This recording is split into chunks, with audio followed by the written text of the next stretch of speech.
Ang halamang pong ito ay ang tinatawag nating snow bush. At sa kanyang pangkaraniwang pangalan, ito po ay ang Monaika. Tingnan niyo po ang gaganda ng kanyang mga dahon. May mga iba't ibang kulay. Sa gabi nakatupi ito Parang makahiya ba? Actually kapamilya siya ng makahiya. Dahil sa ganda ng kanyang mga dahon ay karaniwang ginagamit po ito sa mga pang-landscape. Ayan. Madali lang po itong buhayin. At gustong-gusto nito ay partly shaded or under full sun na may 4 hanggang 6 na oras ang sikat ng araw para manatiling magaganda at buhay na buhay ang kulay ng kanyang mga dahon. Para laging matingkad. Hindi siya mahirap alagaan, kinakailangan lamang ang dilig sa kada araw. Makatawag pansin nga naman ng kanyang kulay. Tignan niyo po yung kanyang dahon. Pinaghalo-halong cream, green, parang meron ding pagka-salmon at pink. Alam niyo po ba na ang Monaika plant ay tumataas ng 3 hanggang 5 talampakan? Diba po? Titingnan nyo, ang liit lang, ganyan, no? Pero tumatangkad po yan. Kaya napakaganda niyang ilagay sa harapan ng bahay. Karamihang ginagamit din po sa mga establishments bilang pang-landscape, hindi lang sa mga bahay. Kumbaga nagbibigay siya ng aesthetic appeal. Diba po? Isa pang magandang katangian kay Monaika ay hindi lamang siya panglabas na halaman. Opo, maaari rin siyang indoor, basta maliwanag at wag masyadong didiligan kung ito ay nasa loob ng bahay. Maliwanag, nahahanginan at hindi kulob para sila ay patuloy na lalaki ng maganda at masigla.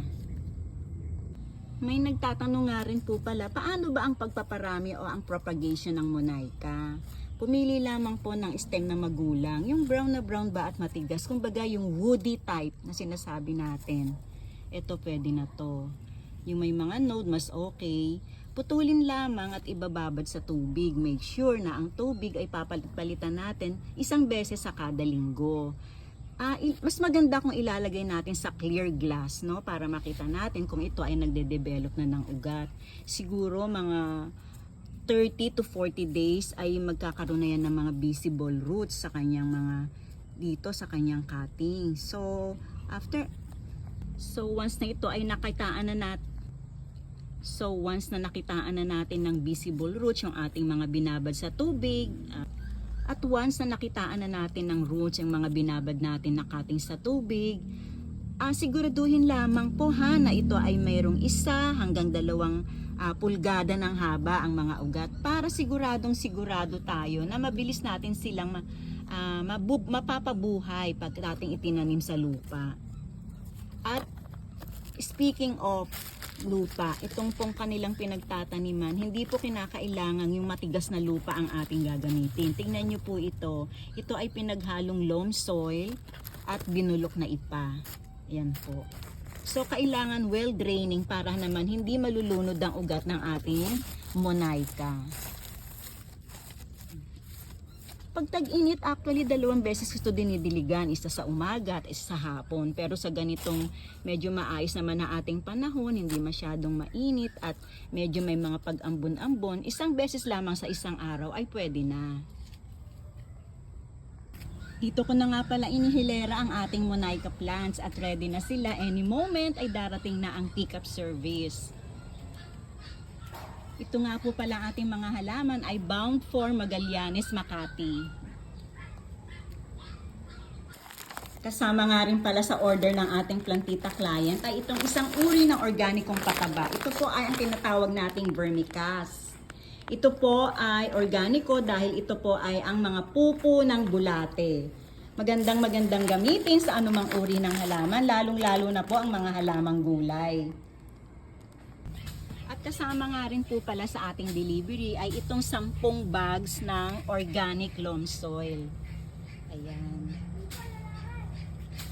At dahil masugid nasuki ang ating kliyente at isang kaibigan. Kaya meron din tayong pa-thank you. Ayan, kung inyo pong tatanungin, ito po ay isang uri ng welcome plant. No? Siya ay imported at rare variety. So ito po ay si Black ZZ plant. I'm sure magugustuhan niya yan. Ayan na, papasok na sa gate ang pick-up service na ating binook. Ay, lumampas siya. Hindi pala, nagmaniobra lang at paatras siyang pumapasok. Kasi nga naman wala ditong pagmamaniobrahan para pabalik. Ayan na.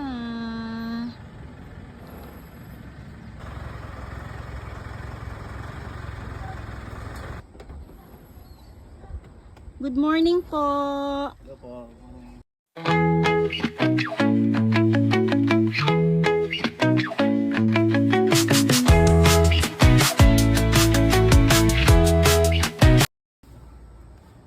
Kayo na po ang bahala, Kuya Tiwa. Titignan ko kung kuan.